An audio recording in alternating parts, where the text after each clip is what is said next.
Di hotel, pria yang khawatir, armor dekoratif pada awalnya, tiba-tiba muncul cahaya biru. Petinju itu hidup kembali, pedang halus, mengungkap niat membunuh murder, orang yang sangat berguna, tapi adegan ini, sepertinya hanya dia yang bisa melihat. Petinju itu perlahan melangkah maju.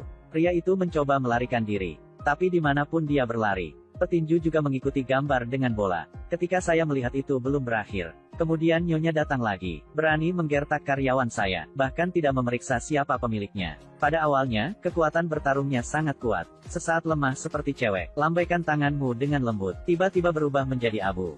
Gadis bernama Manwol, bisnis hotel, hidup lebih dari 1000 tahun. Sedikit hantu, ini pada dasarnya sepele. Satu-satunya hal yang bisa membuatnya gugup. Ini mungkin hanya uang. Mobilnya juga tidak buruk. Saya juga sangat ingin membeli. Tapi mobilnya sangat bagus. Mengapa Anda parkir seperti itu? Ini benar-benar, maaf. Ya Tuhan, kakak, Manwol, dan nama pria ini adalah Jingu. 20 tahun yang lalu, ayah tidak sengaja pergi ke hotel Manwol untuk memetik bunga, untuk melunasi hutang. Ayah menjualnya. Sekarang dia adalah seorang karyawan di bawah Manwol. Ambil posisi manajer hotel. Hari pertama kerja, ternyata menjual lukisan. Berikan kepada saya untuk menjualnya hari ini. Saya harus pergi membeli mobil baru. Tidak ada jalan lain. Siapa bilang saya karyawan? Di jalan. Karena untuk mencari pembeli, Jingu berlari kemana-mana. Sambil bingung, siluet dua siswa perempuan menarik perhatiannya. Tapi yang mengejutkannya adalah, tubuh gadis itu tertusuk. Penampilan kedua orang itu sama, tapi orang yang hidup. Satu orang adalah hantu. Sadarilah ada sesuatu yang berbeda. Jingu mulai menyelidiki, bahwa gadis itu kembali ke hotel. Dia ingin meminta bantuan majikannya. Tapi ada pemimpin yang mencintai uang. Ini juga cerita sedih. Katakan padaku untuk menjual lukisan. Anda membawa pelanggan ke sini tanpa alasan. Apakah Anda seorang sopir taksi? Melalui investigasi, mereka tahu sumber segalanya. Betapa menyebalkannya putri seorang Taipan. Di jalan layang, gadis yang membuat kalung temannya. Kata-katanya penuh dengan ironi. Keluarga miskin, apakah Anda layak memakai ini? Dalam kata-kata, penuh penghinaan, karena aku ingin kalungku kembali. Dua gadis terlibat perkelahian, mungkin karena kemiskinan, bisa juga karena harga diri. Gadis-gadis malang dari awal hingga akhir menyerah. Tapi merendahkan, hanya sebagai imbalan atas intimidasi.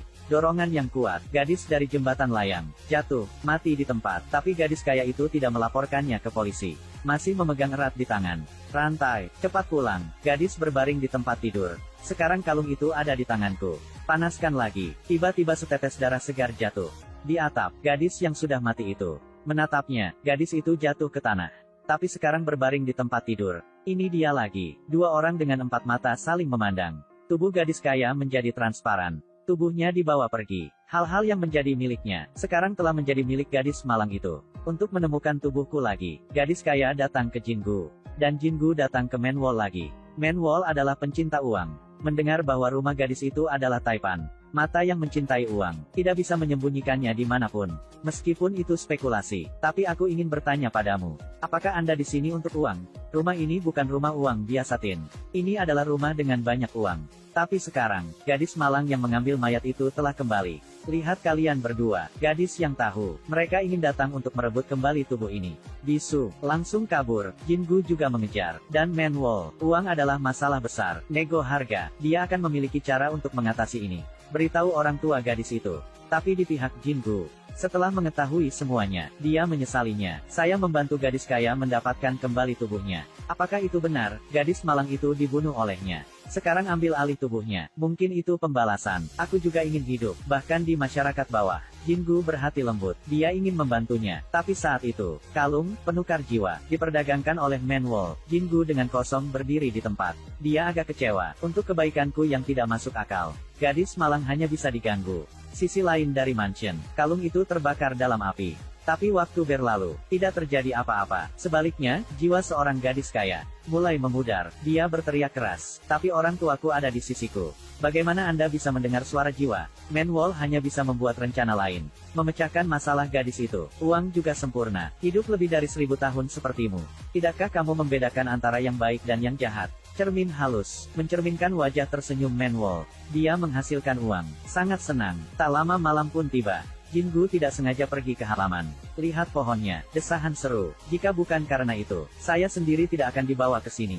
Jangkau dan sentuh. Tak terduga, pohon kering masih hidup. Tunas muda perlahan tumbuh. Beberapa saat kemudian, pohon itu penuh dengan daun hijau. Tapi Manwol berdiri di sisinya. Di halaman, pria itu hanya menyentuh dengan tangannya. Pohon itu kering pada awalnya. Momen kebangkitan, seharusnya menari itu menyenangkan, tapi Manwol tidak senang.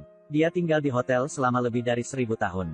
Kenapa di sini? Jiwa setelah kematian tidak pergi. Keinginan sebelum kematian yang belum terselesaikan Setelah saya mati, saya akan berkeliaran di seluruh dunia. 1200 tahun yang lalu. Melihat senyum di wajahnya, sangat senang, Manwol jatuh cinta dengan pria itu. Kupikir kita akan bersama selamanya. Tapi hal-hal tidak berjalan seperti yang direncanakan. Sampai menikah, pengantin wanita pada akhirnya bukan dia. Pria itu mengambil musuh sebagai istrinya. Dalam kemarahan, Manwol menyerbu ke pernikahan. Ingin membunuh orang jahat itu. Tapi sudah waktunya untuk benar-benar mengambil tindakan.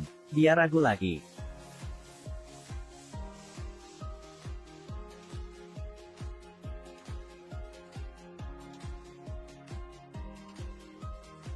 Karena terlalu banyak hutang darah. Manwol dipenjara di sini oleh dewa penyihir. Mengandalkan ekstradisi jiwa, singkirkan nasib buruk. Tapi bertahun-tahun berlalu, hutang sudah lunas segera. Tapi kenapa Manwol masih di sini? Perenungan jiwa menghilang. Dia menunggumu. Kapan pohon kering akan mekar lagi? Reinkarnasi hidup dan matinya akan mulai lagi. Yang dia tunggu-tunggu akan benar-benar kembali. Tapi melihat pohon kering hanya karena Jingu menyentuhnya. Saat-saat penuh dengan daun hijau. Manwol membeku. Apakah dia yang kamu tunggu-tunggu? Dahulu kala, Jingu bahkan bercanda. Kamu adalah mimpi buruk yang tidak bisa aku hindari. Siang hari adalah karyawannya, malam adalah kekasihnya lagi. Waktu berikutnya, Jingu bermimpi setiap malam. Manwol dalam mimpi, sangat memukau. Kamu membuatku marah. Pohon ini menjadi hijau karenamu. Jelek bisa mati, jadi saya harus konfirmasi lagi.